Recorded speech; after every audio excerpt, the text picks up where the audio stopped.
Tortoise and the Baboon. Baboon was a trickster and always tried to take advantage of other animals. One evening when the tortoise was crawling slowly home, he met a baboon on his path. "Hello, old fellow," said the baboon heartily. "Have you found much to eat today?" "No," replied Tortoise sadly. "Very little indeed." The baboon danced up and down, chortling with laughter at an idea which had just come to him. "Follow me, poor old tortoise," he exclaimed, "and when you reach my home I will have supper all ready for you." "Thank you, thank you," said the grateful tortoise, as the baboon turned round and bounced gaily along the path that led to his home. Tortoise followed as fast as he could, which was very slow indeed, especially when he went uphill. Once or twice he stopped to rest, when the ground became so bumpy that he got disheartened, but holding in his mind the picture of a wonderful feast, he plodded on. At last he reached the place in the bush that the baboon called his home. There he was, leaping about and grinning to himself, and as soon as he caught sight of Tortoise he exclaimed, "Bless my tail, what a long time you have taken to get here. I declare it must be tomorrow already." "I'm so sorry," said Tortoise, puffing a little after his long journey.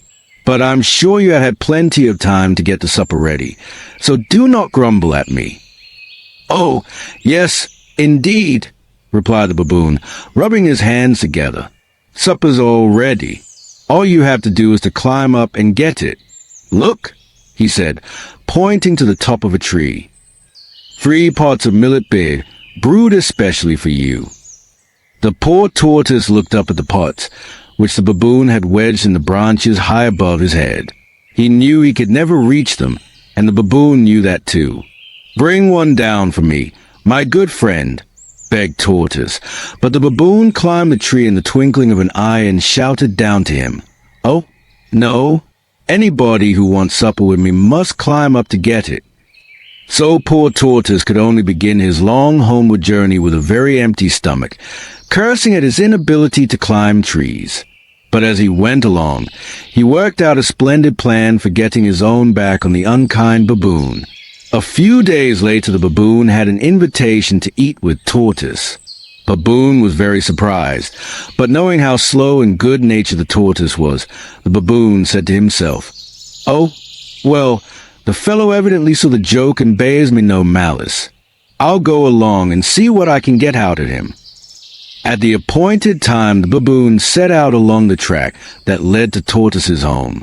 Now it is a dry season, when many bushfires occur, which leave the ground scorched and black.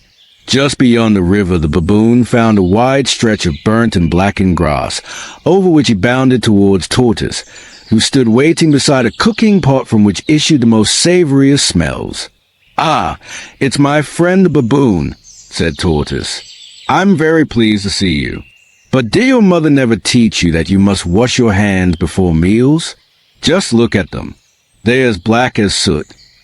The baboon looked at his hands, which were indeed very black from crossing the burnt patch of ground. "Now run back to the river and wash," said Tortoise, "and when you are clean I will give you some supper." The baboon scampered across the black earth and washed himself in the river, but when he came to return to Tortoise, he found he had to cross the burnt ground again and so arrived as dainty as before. "That will never happen. I told you that you could only eat with me if you were clean. Go back and wash again. And you had better be quick about it, because I have started my supper already," said Tortoise, with his mouth full of food. The poor baboon went back to the river time and again, but try as he would he got his hands and feet black each time he returned, and Tortoise refused to give him any of the delicious food that was fast disappearing.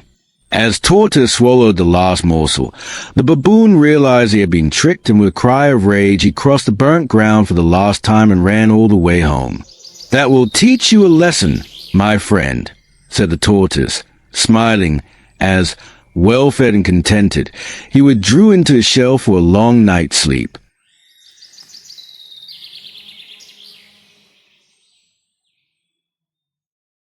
Please subscribe to our channel for more videos.